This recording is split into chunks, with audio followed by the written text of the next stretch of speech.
Por el Señor. Hermano, es un placer estar nuevamente aquí y bueno, también es un privilegio que podamos acercarnos al Señor, amén, y poder escuchar su palabra, escuchar su voz. Pedimos que el Señor sea en esta hora en medio de nosotros, amén, y que sea el Señor obrando en nuestra vida, que su palabra realmente pueda hacer la obra en nosotros. Y bueno, vamos en esta hora a orar, a pedir al Señor que nos hable. Prepare su corazón, prepare su mente. Los hermanos que están en línea también, deje de hacer las cosas que está haciendo. A lo mejor si estaba ahí barriendo y está en la casa, pues deje eso, ¿verdad?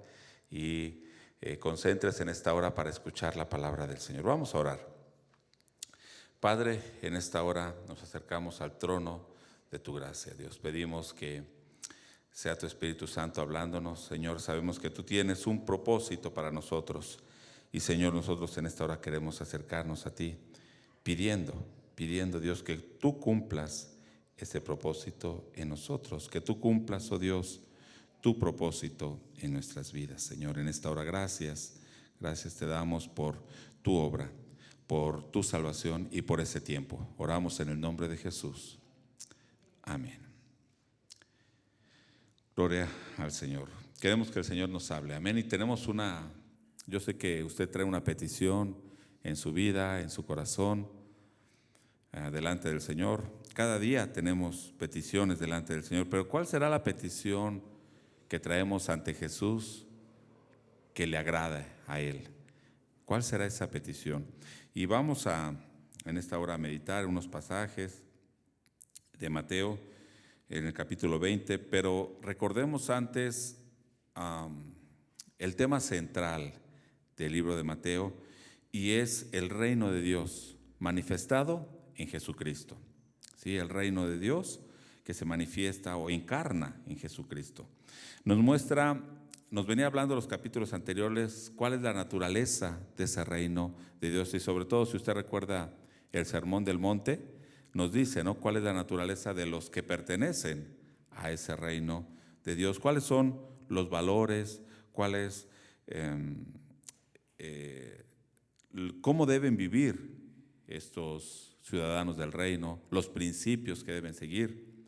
Y bueno, en primera instancia, si los comparamos con los valores y los principios del reino de esta tierra, son muy diferentes, ¿sí?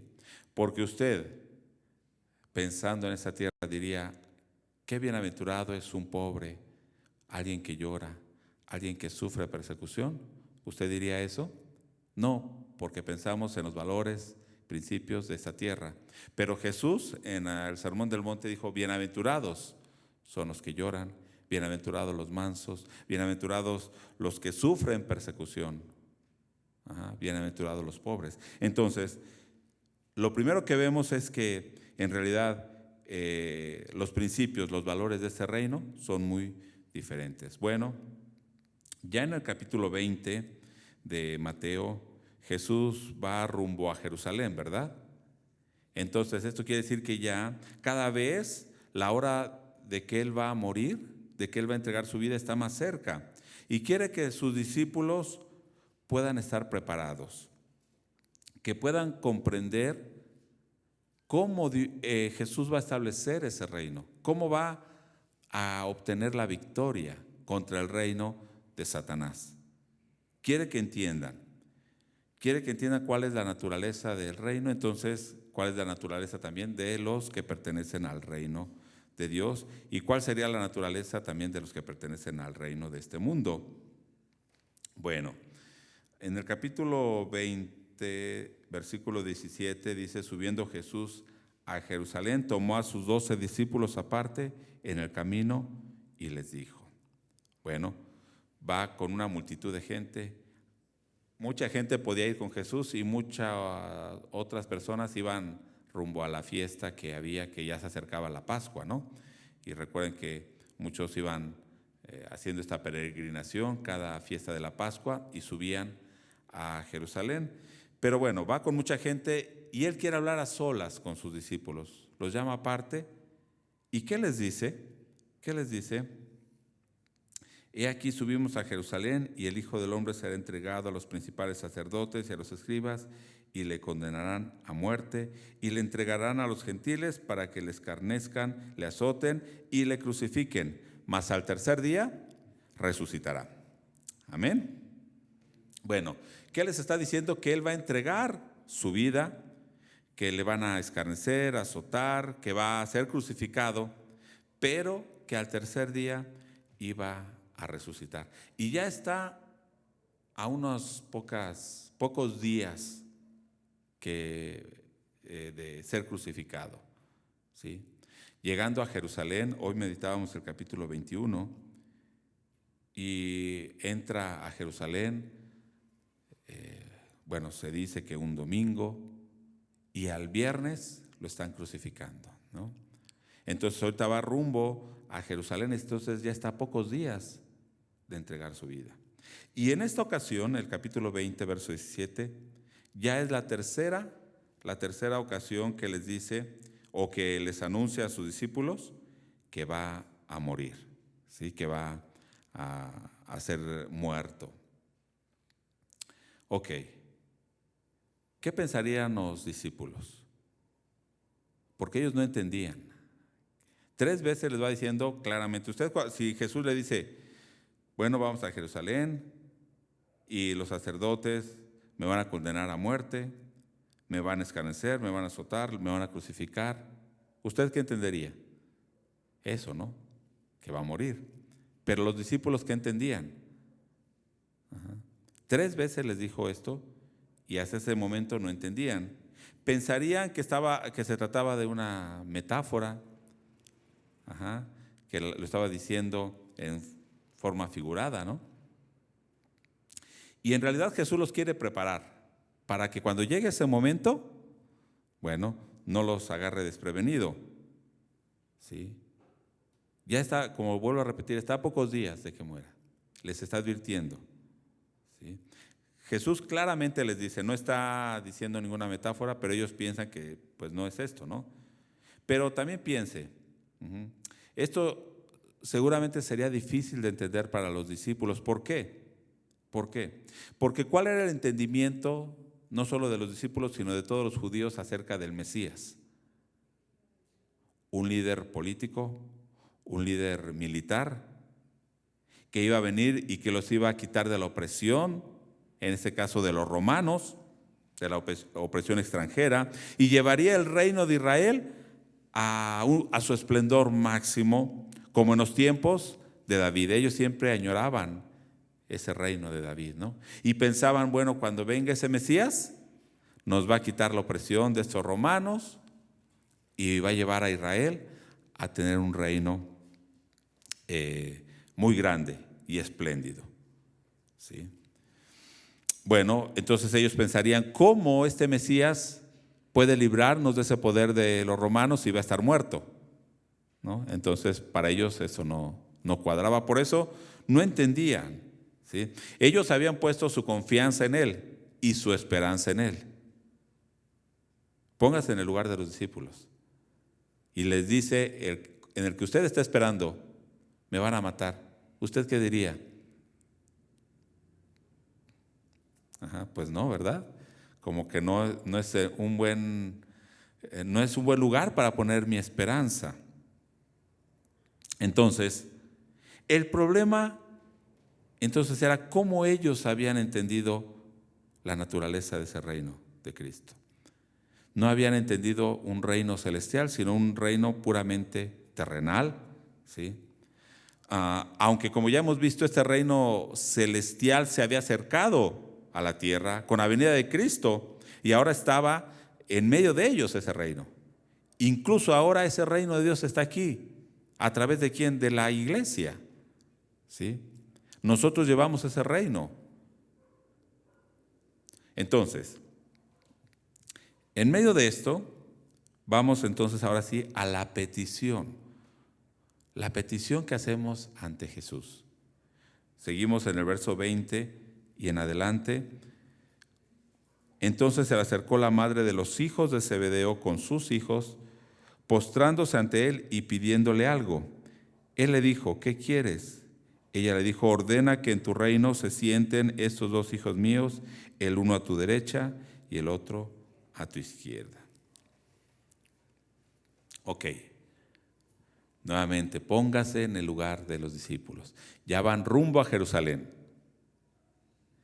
Como van pintando las cosas, como se dice normalmente o comúnmente, la tensión que existe entre los líderes religiosos, entre Jesús, incluso entre los políticos, ¿no? Los líderes políticos con Jesús, era una señal de que el reino ya se acercaba, el reino de Jesús. Era el momento para tomar el reino de Jerusalén, porque ya la tensión está muy fuerte y Jesús va rumbo a Jerusalén.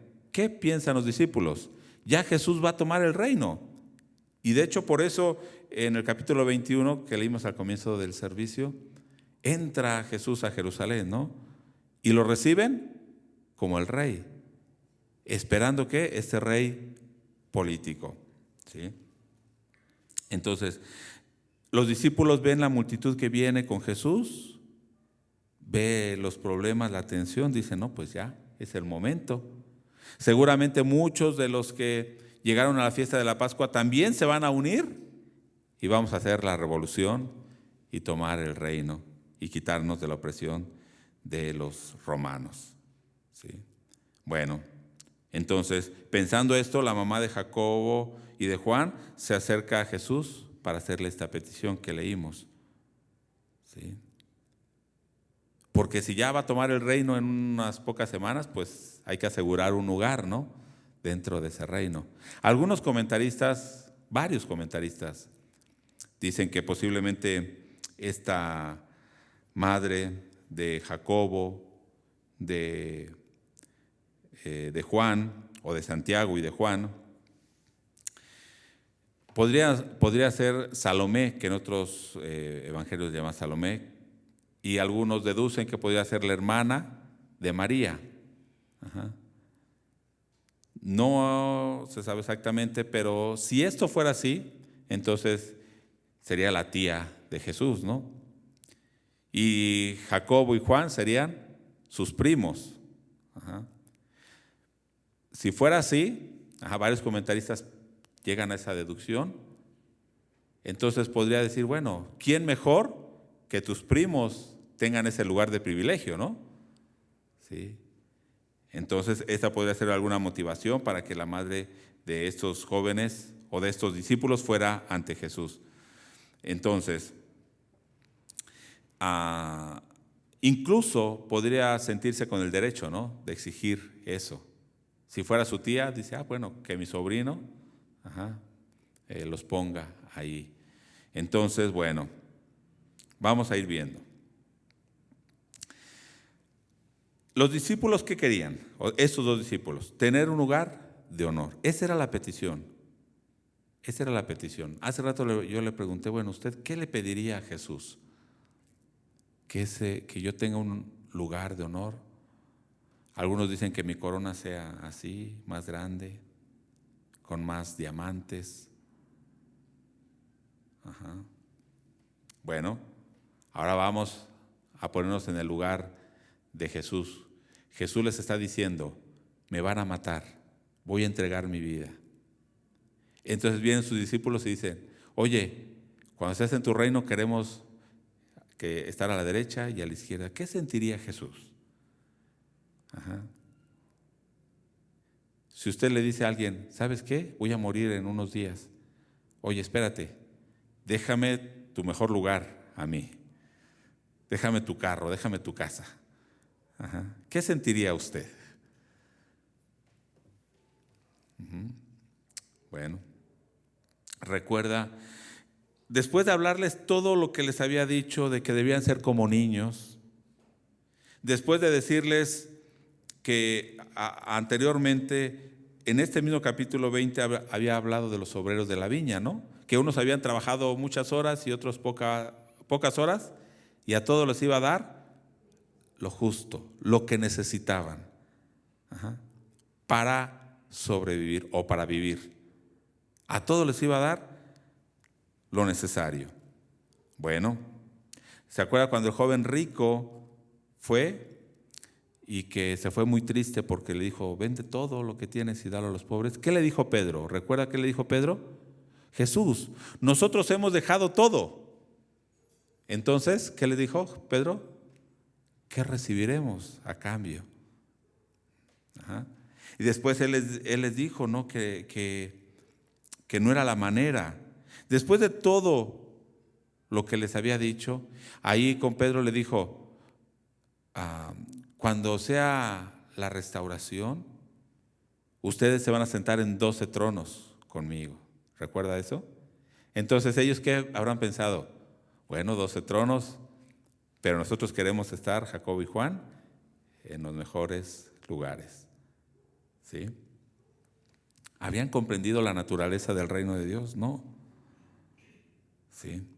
Los hijos de Zebedeo dijeron, bueno, tenemos que asegurar los mejores lugares de esos 12 tronos.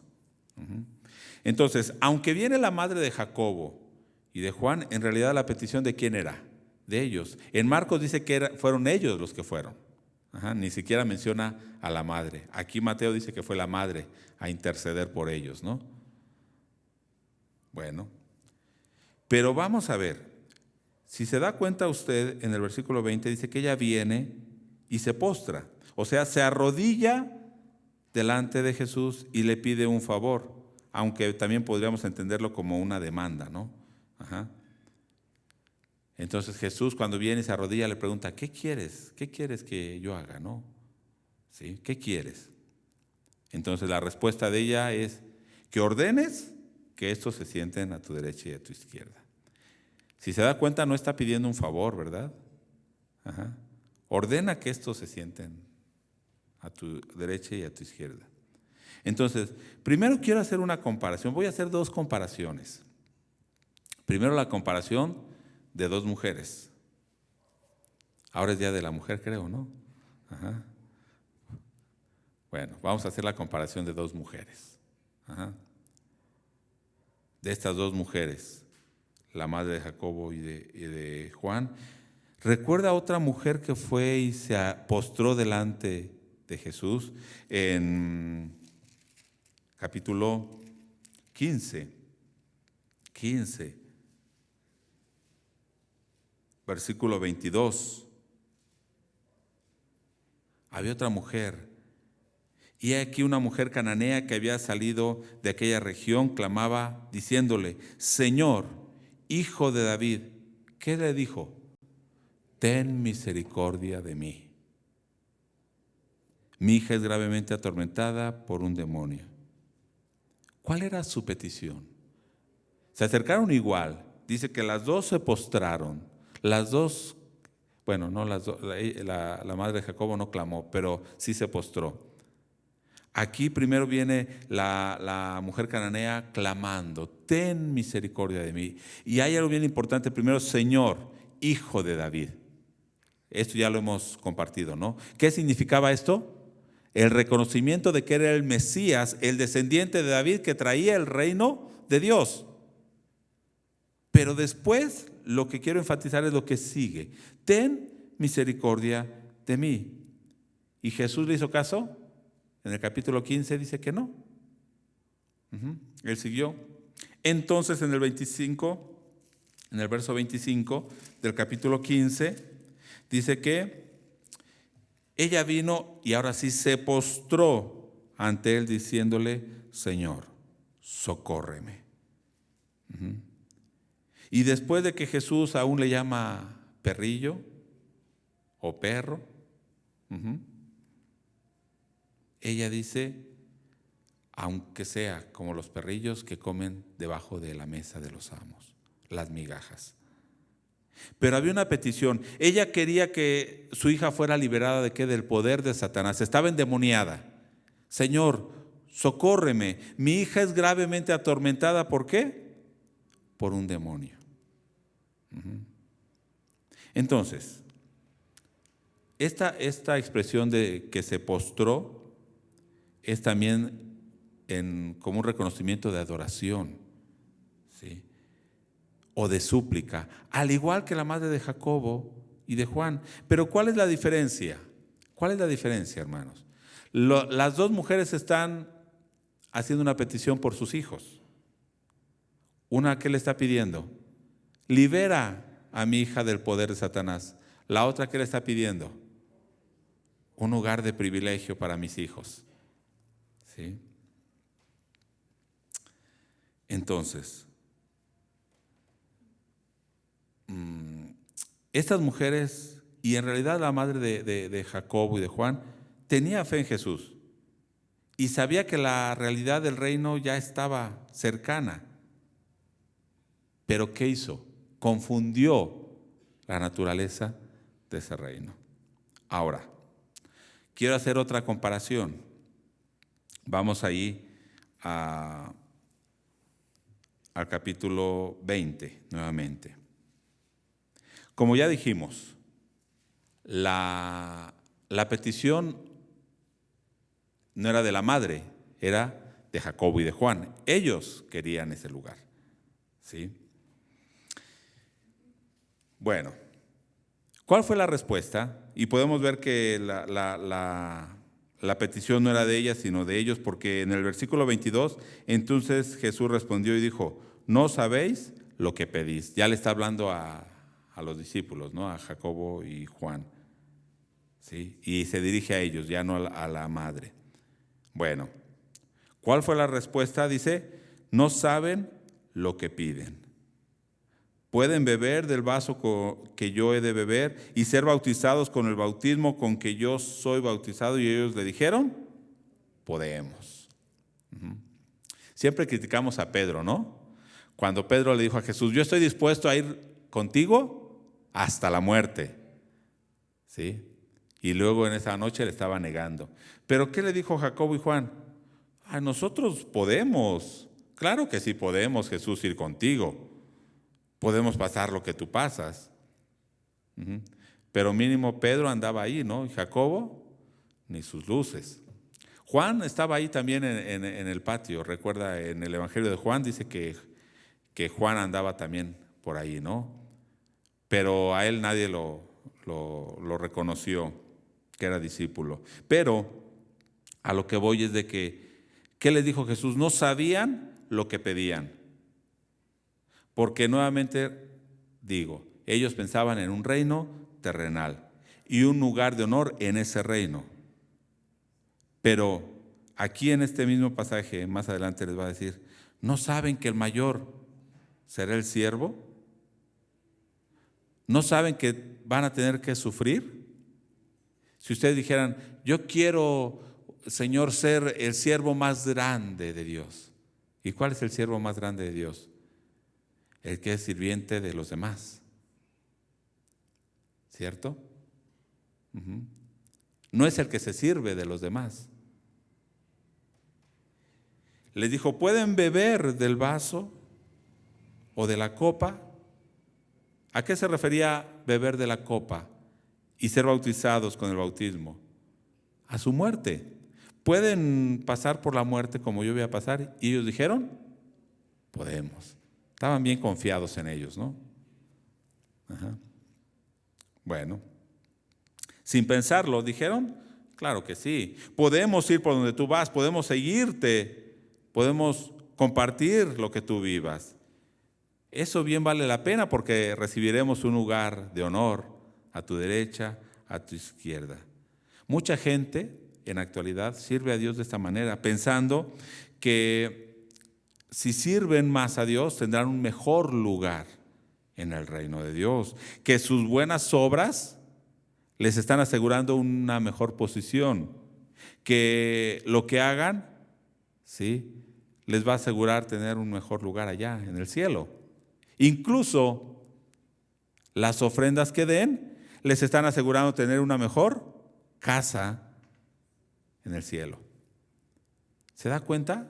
¿Cómo confundimos la naturaleza del reino de Dios con un reino totalmente terrenal? ¿Sí?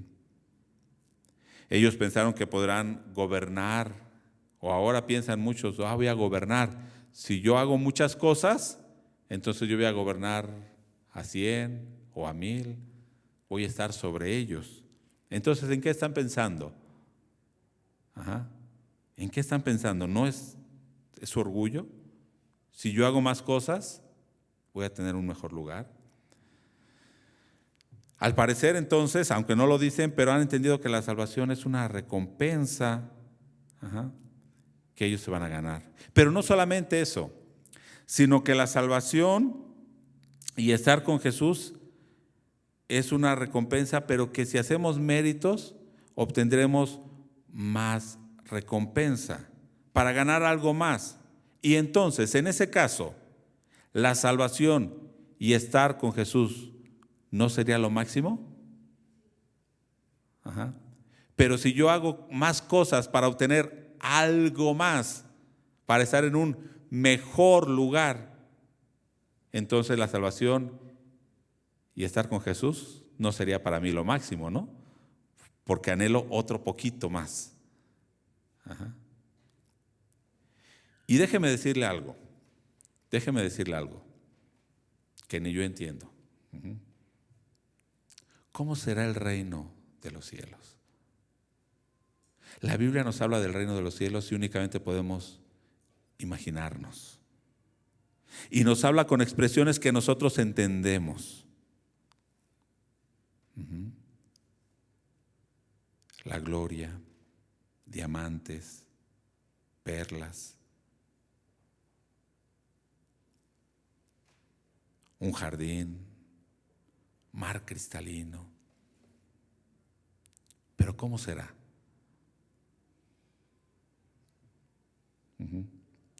Eso es nada más para que nos demos una idea.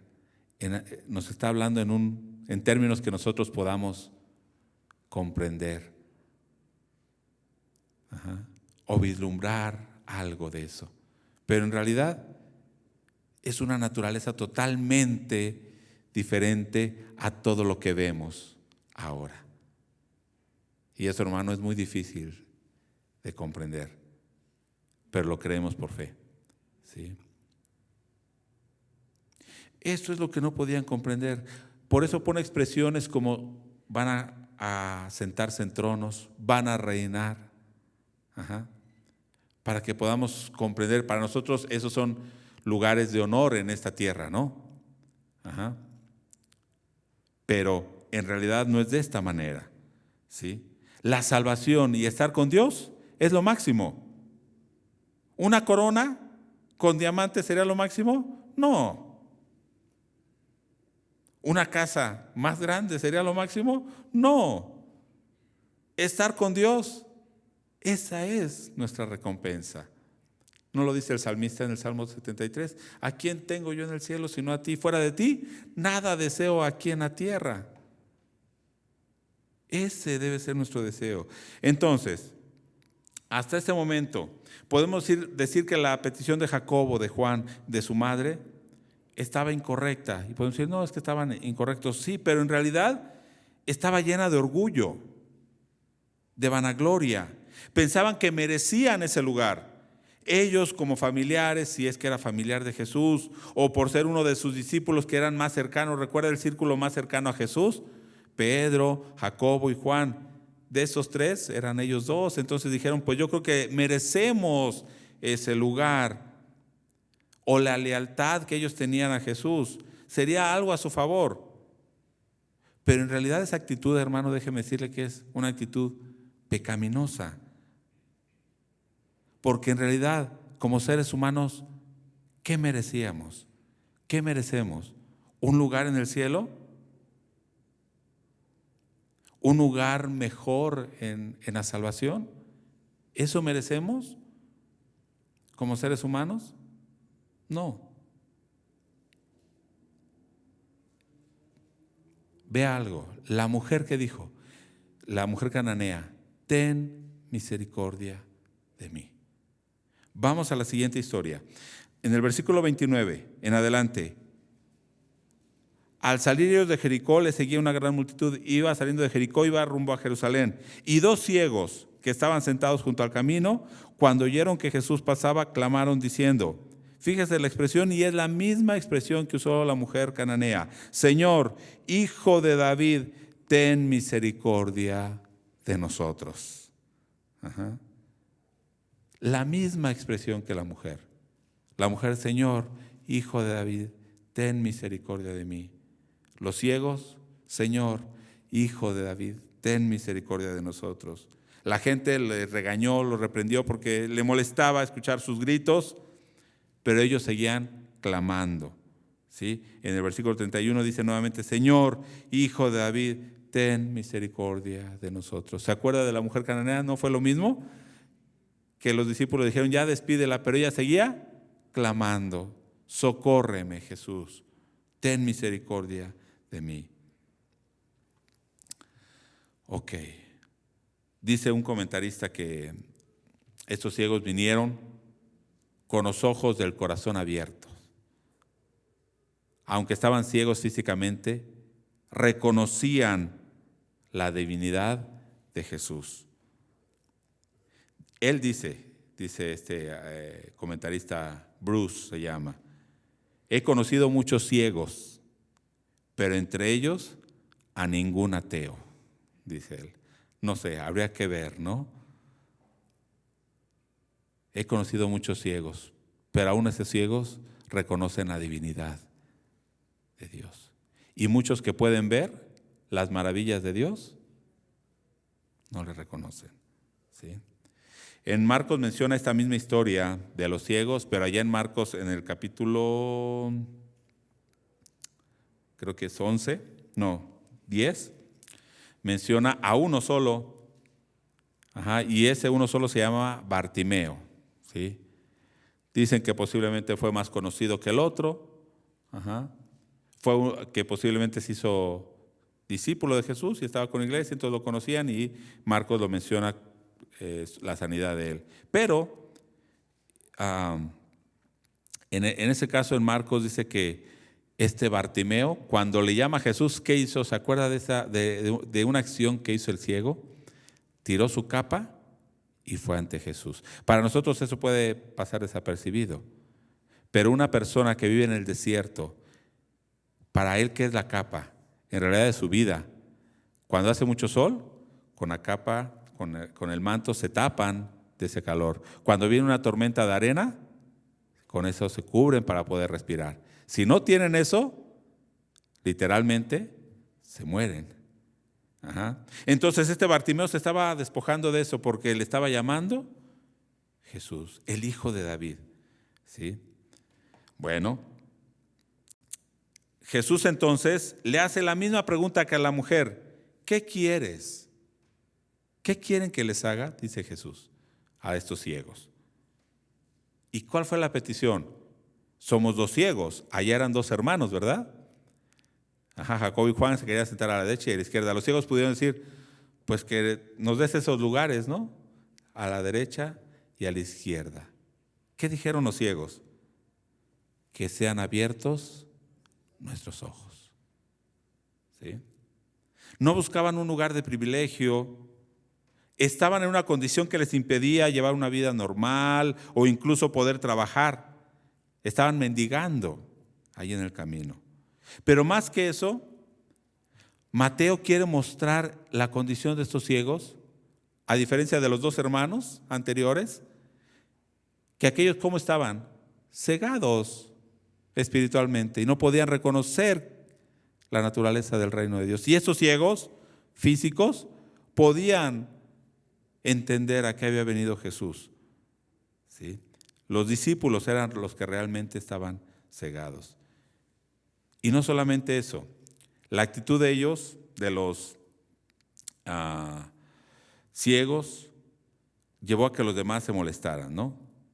La gente. Pero la actitud de los discípulos, ¿no también dice que se molestaron los otros discípulos?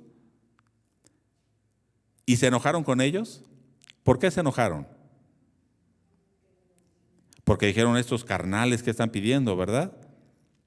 ¿O por qué usted cree que se hayan enojado? Pues ya se nos adelantaron. Sí, ya. Yo ya estaba preparando el momento y ya cuando veo ya le dijeron. Este era el lugar que yo quería, ¿no? Como cuando usted va a pedir un ascenso en su trabajo y alguien más se lo ganó, ¿no? Y me hubiera apurado, ¿sí? Así se molestaron los discípulos. Pero en realidad descubrió, ¿sí?, el corazón de todos ellos. Los dejó al descubierto, ¿sí? Ellos buscaban lo mismo. ¿Cuál debería ser la petición correcta, hermanos? Hijo de David, ten misericordia de mí. Ten misericordia de nosotros. Esta mujer, estos ciegos, esa fue su petición. ¿Por qué, hermanos? Porque la salvación, ¿cómo es? Por pura gracia de Dios. Si Dios no tiene misericordia de nosotros, ¿qué sería de nosotros, hermanos? Lo único que necesitamos es la misericordia de Dios. ¿Necesitamos un lugar de honor? No. Ajá. No depende de nuestro esfuerzo, como los discípulos que dijeron, merecemos esto. Es más, incluso, no depende de nuestro esfuerzo por creer, o sea, de nuestra propia fe, de decir, sí, yo creo. No. Únicamente depende de Dios, que tiene misericordia. Por eso la petición de la mujer y de estos dos ciegos es la correcta. ¿Cuál es su petición, hermano? Señor, ten misericordia de mí. ¿Sí? Usted diga algo que usted merezca por su propio esfuerzo delante de Dios. Ajá. A los discípulos les dijo, ciertamente ustedes van a beber de la misma copa. Y aunque estaban equivocados, Dios tuvo también misericordia de ellos, déjenme decirle. Cambió su mentalidad de esos dos discípulos. Al igual que cambió la vida de esos dos ciegos, también cambió la vida de esos dos discípulos. Les dijo, sí, van a beber de la copa, aunque no saben lo que están diciendo, pero van a beber de esa copa. Sí, van a ser bautizados con el mismo bautismo, pero el que se sienten a la derecha, a la izquierda, no es que yo diga quién, ya Dios tiene determinado quién se va a sentar. Diciéndoles que en realidad eso no es lo importante y eso no es lo que Él les está ofreciendo. Lo que les está ofreciendo es ir por ese mismo camino por donde Él va. Y ciertamente, ¿quién fue el primero de los discípulos que murió? ¿No fue Jacobo? Uno de estos, que murió en manos de Herodes. Y según la historia, ¿quién fue el último discípulo? Juan. Los dos discípulos que dijeron, sí podemos beber, sí, ellos dos bebieron esa copa. Fueron bautizados con ese mismo bautismo, esa misma muerte que Jesús. Fueron martirizados, ¿sí? Y después en el versículo 25 Jesús reúne a todos los discípulos y les dice, oigan, vean, ¿cuál es la diferencia de estos reinos? Los reyes de esa tierra, ¿qué hacen? ¿Qué hacen? Gobiernan con prepotencia y los funcionarios hacen alarde de su autoridad frente a sus súbditos. ¿Cómo gobiernan los gobernantes de esa tierra? ¿Cómo gobiernan los senadores, los diputados? Con prepotencia, hacen alarde. ¿Y qué le dicen cuando un policía los detiene porque están haciendo algo malo? No saben quién soy. Pero dice, entre ustedes es diferente en el versículo 26. Porque el que quiera ser líder de ustedes debe ser el diácono o el sirviente de ustedes. ¿Sí? Y el que quiera ser el primero entre ustedes deberá convertirse en el doulos, que es en el esclavo de los demás. Si quieren ser el mayor, deben ser los sirvientes. Si quieren ser el primero, deben ser los esclavos. Qué diferencia, ¿no?, de reinos. Qué diferencia. Y sí, los discípulos caminaron por ese camino. Porque Jesús no les estaba ofreciendo algo más. Jesús en el verso 28 dice, así como el Hijo del Hombre No vino para ser servido, sino para servir y para dar su vida en rescate por muchos. Así deben ser ustedes. Esa debería ser la petición delante de Dios. Me llamó la atención este verso. ¿Por qué? Así como el Hijo del Hombre no vino para ser servido, sino para servir. ¿Se acuerda qué significa Hijo de Hombre? ¿Qué está diciendo? ¿O qué está marcando la divinidad de Jesús? Pensando en Daniel 7. Cuando ese Hijo de Hombre sube al Padre y le es dado todo dominio, todo poder, toda autoridad. Fíjese, así como el Hijo del Hombre, el que tiene toda la autoridad, que es divino, que es Dios, vino para servir y dar su vida en rescate por muchos. Ese es el propósito, ¿sí? Pero también los ciegos, ¿qué hizo Jesús con ellos? Tuvo compasión, les tocó los ojos en el verso 34 y ellos recibieron la vista. Pero, ¿qué hicieron? ¿Cómo termina el verso 34? Le siguieron. ¿Qué es esta expresión de le siguieron? Se hicieron discípulos de Jesús. ¿Recuerda cómo le llamó al joven rico? Vende todo lo que tienes y sígueme. No quiso. Pero ¿cómo le llamó a Mateo? Sígueme. Fue. Aquellos que dijeron, Señor, te queremos seguir, pero deja que entierre primero a mi padre. Sígueme tú.